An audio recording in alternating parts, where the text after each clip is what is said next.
একসময় এক ঘন প্রাচীন জঙ্গলে করভাস নামে এক চালাক কাক ছিল। করভাস অন্যান্য কাকের মতো ছিল না, যারা খুব একটা চিন্তা না করে কাক ডাকত এবং ঝাঁকুনি দিত। তিনি তার তীক্ষ্ণ বুদ্ধি এবং উদ্ভাবনী মনের জন্য বনের প্রাণীদের মধ্যে পরিচিত ছিলেন। এক রৌদ্রোজ্জ্বল সকালে করভাস যখন একটি লম্বা ওক গাছে বসেছিল, তখন তিনি স্রোতের ধারে একটি ঝলকানো বস্তু লক্ষ্য করেছিলেন। কৌতূহলবশত তিনি তদন্তের জন্য নিচে নেমে যান এবং কাদায় অর্ধেক চাপা একটি চকচকে সোনার আংটি দেখতে পান। এটি তার ছোট কাকের পায়ের জন্য খুব বড় ছিল, কিন্তু এর সৌন্দর্য তাকে মুগ্ধ করেছিল। করভাস এটিকে তার প্রিয় পার্চে ফিরিয়ে নিয়ে যাওয়ার সিদ্ধান্ত নিয়েছিলেন। তিনি যখন রিংটি পরীক্ষা করছিলেন, তখন তিনি একজোড়া বকবক কাঠবিড়ালির মধ্যে একটি কথোপকথন শুনতে পান। তারা ফেলিক্স নামে একটি ধূর্ত শেয়ালের কথা বলেছিল, যে অন্য প্রাণীদের খাবার চুরি করার জন্য কুখ্যাত ছিল। ফেলিক্সকে সম্প্রতি বনের চারপাশে দেখা গেছে এবং সবাই তার কৌশল সম্পর্কে সতর্ক ছিল। কয়েকদিন পর করভাস দেখলেন ফেলিক্স জলে সাঁতার কাটা মাছের দিকে তাকিয়ে স্রোতের চারপাশে হেলে পড়েছে। ফেলিক্স তার তীক্ষ্ণ দাঁত এবং দ্রুত প্রতিফলনের জন্য পরিচিত ছিল, যা তাকে একটি বিপজ্জনক শিকারী করে তুলেছিল। করভাস লক্ষ্য করলেন যে ফেলিক্স তার প্রচেষ্টা সত্ত্বেও কোনো মাছ ধরছে না। শেয়াল ক্রমশ হতাশাগ্রস্ত হয়ে পড়ছিল, ক্ষুধায় তার পেট গজিয়ে উঠছিল। করভাসের চতুর মনে একটি ধারণা ছড়িয়ে পড়ে। সে আবার উড়ে উড়ে ওক গাছের কাছে গেল এবং সোনার আংটিটি ধরল। তার ডানার কয়েকটি ফ্ল্যাপ নিয়ে সে ফেলিক্সের কাছে উড়ে গেল, যে এখনও স্রোতের সাথে লড়াই করছিল।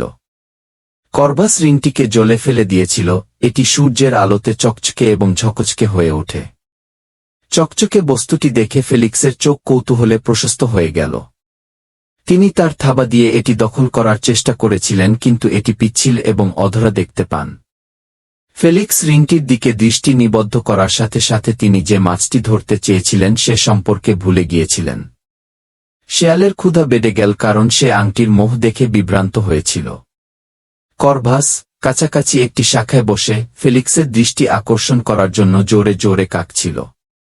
আরে ফেলিক্স, আমি দেখছি আপনি আকর্ষণীয় কিছু খুঁজে পেয়েছেন। আপনি যদি মাছ ধরতে চান, আমি আপনাকে সেই চকচকে ট্রিঙ্কেট দিয়ে আপনার সময় নষ্ট করা বন্ধ করার পরামর্শ দিচ্ছি। ফেলিক্স বিরক্ত, কিন্তু আংটিটি একা রেখে দেওয়ার জন্য খুব আগ্রহী, পিছন ফিরে বললেন, কাক, আমি কেন তোমার কথা শুনব?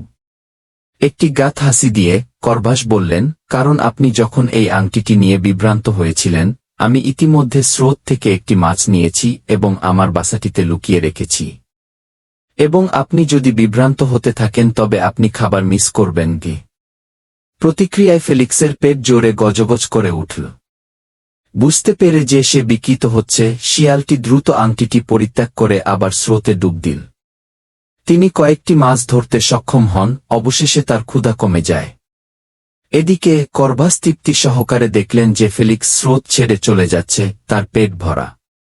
চতুর কাকটি কেবল শিয়ালের হাত থেকে মাছটিকেই বাঁচায়নি, ফেলিক্সকে মনোযোগ এবং সম্পদের একটি পাঠও দিয়েছিল। সেই দিন থেকে ফেলিক্স করভাস এবং তার চতুর কৌশলগুলির জন্য একটি নতুন সম্মান পেয়েছিলেন। বনের প্রাণীরা কয়েক সপ্তাহ ধরে ঘটনার কথা বলেছিল, করভাসকে তার চতুরতা এবং দ্রুত চিন্তাভাবনার জন্য প্রশংসা করেছিল। এবং করভাসের জন্য তিনি সোনার আংটিটি তার বিজয়ের স্মারক হিসাবে রেখেছিলেন। মাঝে মাঝে এটি অন্যান্য কৌতূহলী প্রাণীদের চমকে দেওয়ার জন্য ব্যবহার করেছিলেন, যারা তার পার্চের খুব কাছাকাছি ঘুরে বেড়াত। এবং তাই প্রাচীন বনের হৃদয়ে চতুর কাকটি বাস করতে থাকে, তার তীক্ষ্ণ মন সর্বদা ন্যায় ও চতুরতার পক্ষে জোয়ার ঘুরিয়ে দিতে প্রস্তুত থাকে।